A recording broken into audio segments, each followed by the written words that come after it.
Hey, McGinn, welcome back to our last read aloud of the week. Hope everyone is doing well and enjoys the weekend coming up.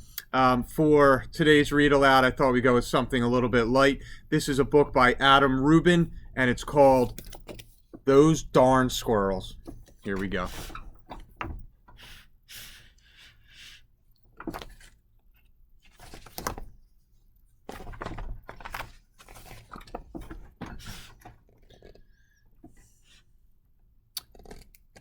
On the outskirts of town, at the edge of the forest, there was a little old house. The only thing older than the little house was the man who lived in it, Old Man Fuchswire. Old Man Fuchswire was so old that when he sneezed, dust came out. He was also a grump. He hated pie. He hated puppies. The only thing he liked was birds. All summer long, the old man painted pictures of the birds that visited his backyard. There were whirlybirds and bonga birds, baba birds and yaba birds. Even a rare flugelbird came by once or twice. Fuchswire's paintings weren't very good, but the birds never said anything. When the air turned crisp and the leaves began to change color, the old man grew sad. He knew that soon the birds would fly south for the winter, as they did every year, and that he would be lonely. Then he had an idea.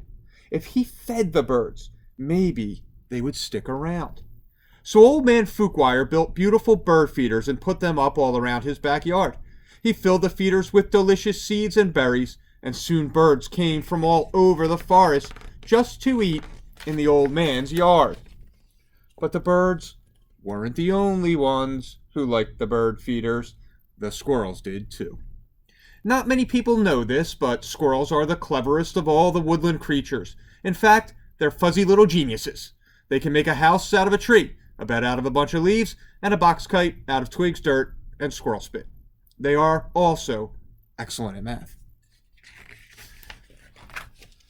Winter was fast approaching, and the squirrels needed to gather as much food as they could get ready.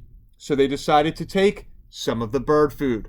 The birds were not happy, and neither was Old Man Fuchswire. When he discovered what had happened, he shook his old man fist and yelled, "Those darn squirrels!" He filled up the feeders again, but this time he hung them from a clothesline. Then he went back inside, confident that the squirrels would no longer be able to get to the seeds and berries. But the squirrels were determined.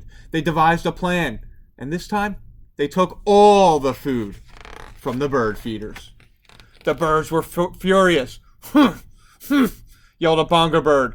"Those darn squirrels!" yelled Old Man Fuchswire. "Yum," said the squirrels. Now it was Old Man Fuchswire's turn to devise a plan. He went to the general store to get supplies. He bought lasers and clamps, he bought wires and springs, he bought all sorts of tools and built a veritable fortress around his bird feeders. Then he refilled them very carefully. "Na na na na na," snorted the flugelbird. The squirrels stayed up all night working out their strategy. They drank cherry cola and ate salt and vinegar chips to help them stay awake. Finally they had it, the perfect plan. They put on their tiny helmets and prepared to launch themselves into the air over the fence between the lasers and on to the bird feeders. The first squirrel misfired and hit a tree. The second squirrel went too high and landed in a bucket. The third squirrel sailed clear over the house. The birds laughed and laughed. They each had one last delicious mouthful of seeds and berries from the old man's feeders. Then they flew south for the winter, just as they did every year. Said the flugelbird. After the birds left, Old Man Fuchswire was lonely, just as he was every year. He fixed himself some cottage cheese and pepper, his favorite snack. But he was still lonely. When he looked out the window, the squirrels could tell that he wasn't happy. "Go away," shouted the old man. "I don't like you squirrels." The squirrels held a meeting deep inside a large tree. They decided to give the old man a present to make up for taking the seeds and berries. Now, not many people know this, but squirrels are not only fuzzy little geniuses, they also collect just about anything they find on the ground. These squirrels had a vast stockpile of spectacular junk to choose from. But what would Fuchswire like? Bottle caps?